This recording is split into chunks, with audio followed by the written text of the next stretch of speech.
ዶላር ገጨኝ በእውነት ነው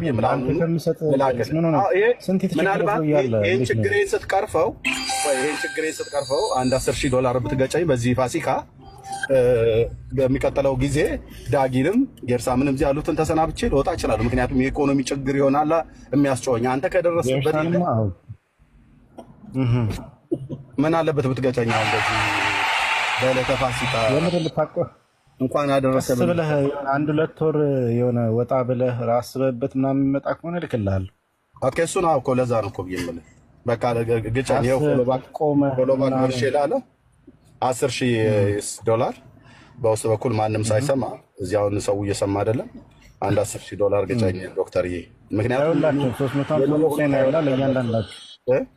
ለእያንዳንዳችሁ መላክ ይችላሉ። ኦኬ ዳጊም እዛው አለ ይልክልሃል፣ እንልክልሃለን።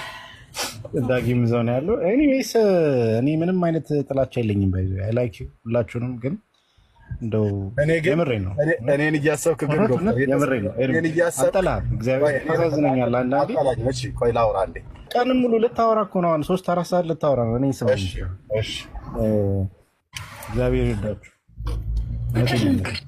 የልቤ ከልቤ ናሆሜ ማርያምን ከልቤ እምነት ሰላም ነህ ወይ? እግዚአብሔር ይመስገን ዳጊ አለው እንደ አባቴ። ልሰብክ አይደለም you think he's making money አይደል? አሁን ገንዘብ እየሰራን ይመስልህ አይደለ? ወይ ገንዘብ ማለት በቃ ኖ የሚመስልህ እሱ ገንዘብ እየሰራል የሚመስልህ ማን? አንዱ እኮ ሁለት ኦፕሽን ሰጠው። ወይ ገንዘብ እየሰራህ ነው አልከው፣ ወይ ፖሰስድ ሆነሃል አልከው አይደል? ያ ታዲያ ገንዘብ መስራት ወንጀል ነው እንዴ እየሰራ ከሆነ? ኦኬ ለገንዘብ ለመስራት እንደዚህ ማድረጉ ትክክል ነው ብለህ ታስባለህ አንተ? ገንዘብ እየሰራ ነው ብለህ ካሰብክ ምንድን ወንጀሉ?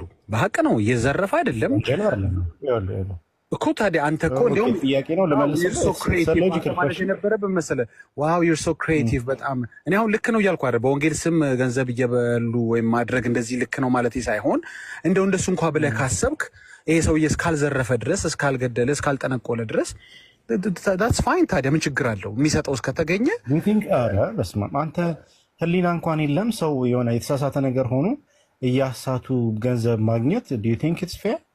ልንገርህ ግን ምንም እያረክ የነበረ ቢሆንም በሁለቱም ሰው ነፃ ነው። ገንዘብ እየሰራም ቢሆን ፖሰስድም ቢሆን ነፃ ነው፣ መብቱ ነው። ፖሰስድም መሆን መብቱ ነው፣ ገንዘብ ሜክ ማድረግ መብቱ ነው።